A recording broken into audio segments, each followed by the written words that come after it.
So I started to realize that maybe I'm in the wrong field. I didn't realize that I need to start scamming people just to be financially stable. After losing her job, a woman who is struggling to raise her daughter takes a job out of desperation. She begins work at a failing pharmaceutical startup, but what she doesn't anticipate is the dangerous racketeering scheme she suddenly entered.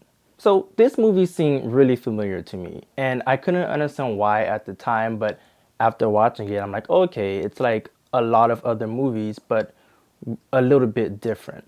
This is another movie that I didn't bother watching the trailer for. I just went right into it so I could have an open mind about the movie, and I thoroughly enjoyed it. It did, though, have a really slow start, but towards the end of the movie, it kind of made sense why everything started off really slow, and that just made me like it even more.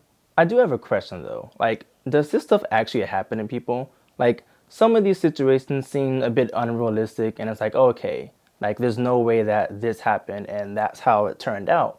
But it is based off of a true story, and I understand that. But of course, some things had to be, modified to make it more entertaining. So I think that this movie did it a little bit too extreme to the point where it's like almost unbelievable.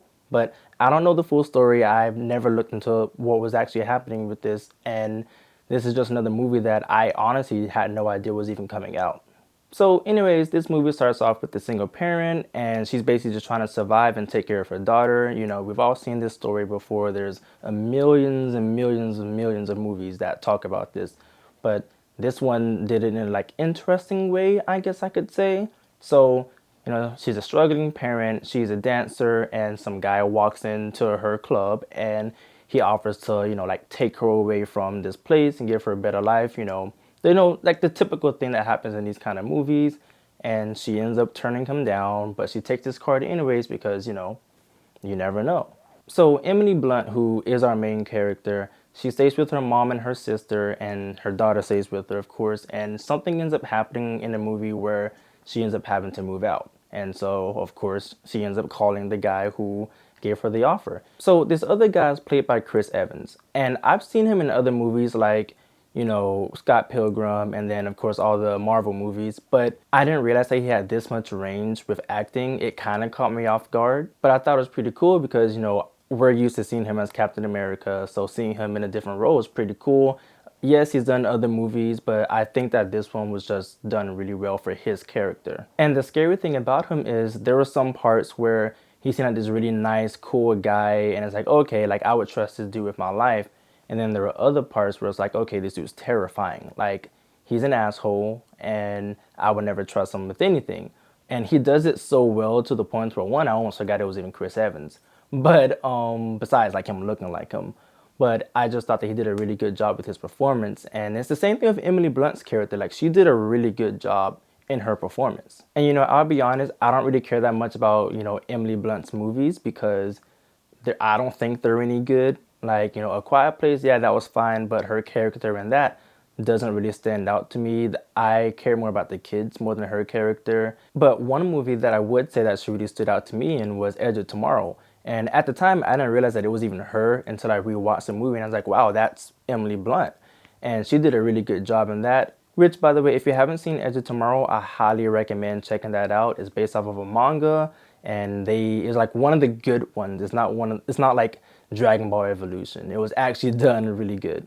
But we all know that female-led movies don't really perform as well as male-led movies, and especially if it's written by a male, it's like, okay, we have these guys who are supposed to be writing these female characters, and they're trying to make them very masculine, and it just doesn't work for them.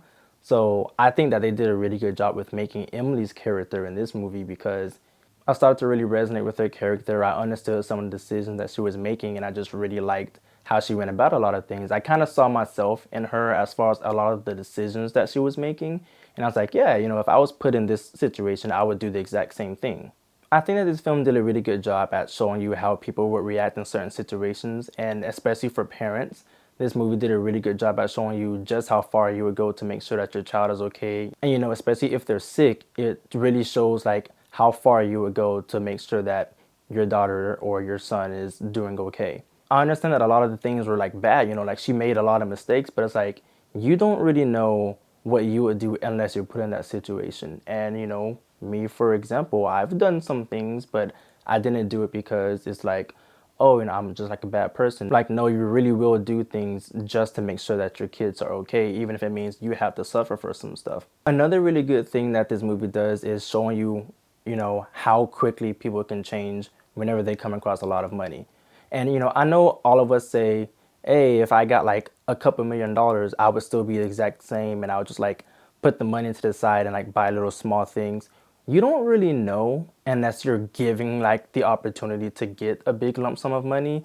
You don't really know how you react. Some people would go crazy and buy a house, or some people buy like really nice cars and things. It's easy for me to say I want to go out and buy a really nice car, even though I have my dream car. But if I was given a few $1,000,000, yeah, I would probably go out and buy a nicer car. And that's just what comes with it. And there are people who say if they had the chance to have a lot of money, their entire life would be better. But in reality, if you come across a big lump sum of money and you're already a really bad spender, that's not going to change. If anything, it's probably just going to get worse because now you have more money to, go with your bad spending habits. So you're just going to spend more and more, and you're going to be in the exact same boat as you were in before. Maybe not as bad, but pretty close. And yes, of course, a lot of money would help a lot of people. But again, this is one of those things where you really don't know what you would do with the money when you get it. You have to really train yourself and push yourself to be a better person with the money. And, that's one thing that most of the people in this movie were struggling with because they came across a big lump sum of money and,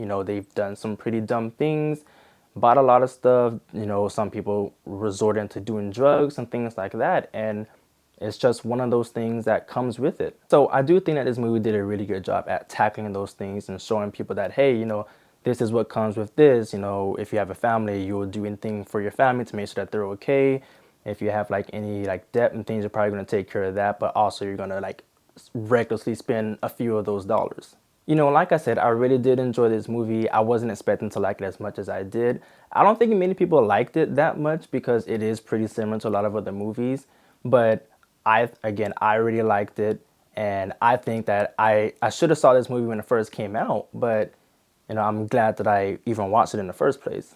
I would recommend other people watch this movie. I wouldn't skip it. If you have the chance to, go check it out. It's a really good movie. The movie is about 2 hours long, and they do a good job of not making it feel like it's a long movie because I didn't know that the movie was 2 hours long. I don't know about y'all, but I would rather a movie be long but doesn't feel long rather than it being long. And it's like, okay, like this movie is dragging on way too much.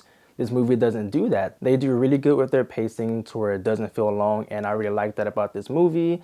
And so I never got bored while watching it too. There were some things throughout the movie that were pretty predictable, but that didn't change my opinions about how I felt about the movie. I still really enjoyed it, even though I guessed a few things that were going to happen. But I think it was kind of intentional of them doing it that way because there were a lot of things that were happening throughout it that you're supposed to catch on to. And it's like, oh, okay, like this person is watching out for this person, so they're probably going to, betray this person. And, some of that stuff ended up happening, and it didn't really bother me.